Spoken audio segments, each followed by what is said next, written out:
Hello, welcome. Today we are talking about the surprising first step in writing a competitive R01.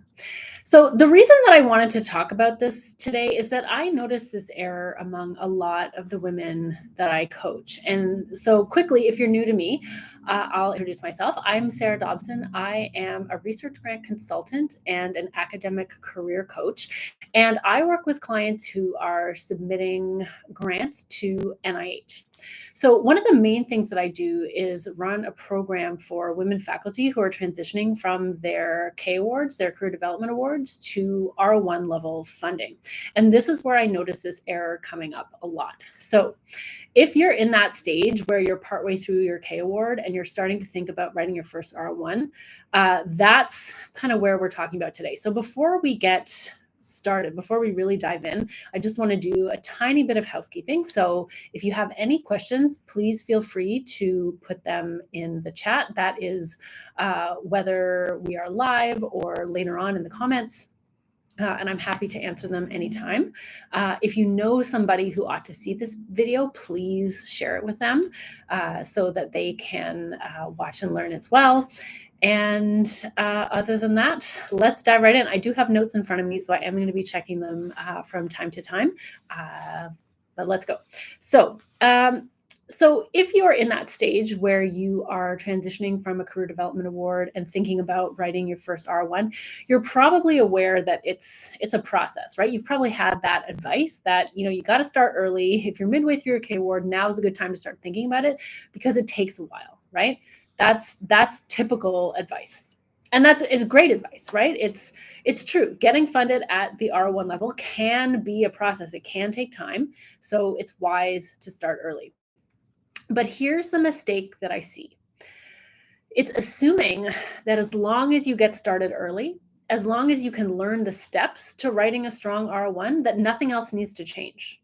Okay, so you can just continue on as you've been going already, as long as you're kind of squeezing in some grant writing time.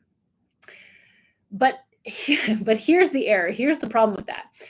You also already know that the R01 is a completely different beast compared to your K award, right? You've probably also heard this before, that your K award was about you and your potential to become an independent researcher, and the R01 is about the science. That's a really common piece that I certainly hear from the women that I coach who sort of come into my world. They say, I know that the K award was about me, but the R01 is about the science, and that it makes me kind of nervous, right? But what you're also noticing about that is that they're two sort of completely different things. What got you to your K award isn't going to get you to your R01 when it comes to how you approach the grant writing piece, right? But that is also true when it comes to how you are prioritizing your time, okay? So if you're going to move to the next stage of your career and really step into that leadership role and take on really being a PI, you need to rethink and restructure your time. So again, what got you to this point in your career isn't going to get you to the next stage. And that's not to say that what you've done up to this point was wrong or bad. Not at all. It was necessary to get you where you are. You don't have to throw all that out the window. It's just that as you start preparing to build your program of research as a PI, you need to really prioritize your time and your effort and set some firm boundaries around the activities that are really going to serve you and are going to allow you to have the impact that you want to make with your research, okay? So although you might think that the first step towards a competitive R01 is just mastering grantsmanship skills, learning how to write an R01, learning what it requires to write an R01 level grant, that's not actually the first step. It's an important step, but it actually comes much later. That's not the first step. The first step is mastering your priorities and creating a professional day-to-day life that serves those priorities, okay? And here's actually why that matters for the competitiveness of your application. It's important for other reasons, but let's talk about what you're probably most interested in. How does this make my R01 more competitive? The way that it makes your R01 more competitive is because Writing a high impact competitive R01 requires deep thinking. And deep thinking requires uninterrupted time. Okay? If you can't create uninterrupted time for deep thinking during your normal working hours, the quality of your grant applications will suffer. Okay?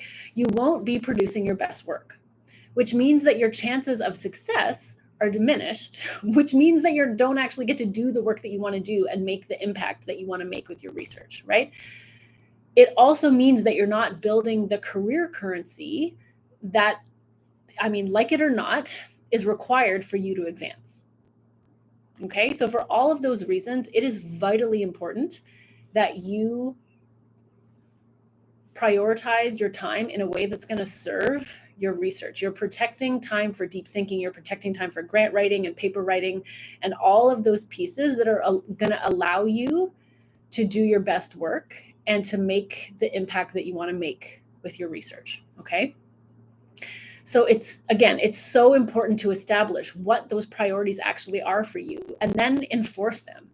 It's one thing to identify your priorities. It's another thing to back them up with boundaries, right? So that's why it's a surprising step, is because a lot of folks think that it's really about, I just have to learn how to write a great R01. And like I said, that is an important piece, but it's not the first piece. The first piece is really establishing your boundaries. So if you found this video helpful and you're looking for some support as you make the transition from your K Award to R01 level funding, I run a K to R transition program for women faculty. And that can help you make that leap successfully. So if you're interested in learning more about that program, I invite you to book a call with me. And you can do that through the link in the video description. You can apply and book a call with me, and we can talk about your specific situation. So I look forward to meeting you, and I am going to check now to see if there are any questions in the chat. It doesn't look like there are, so I will leave that for today. Thanks for being here, and I will see you next time.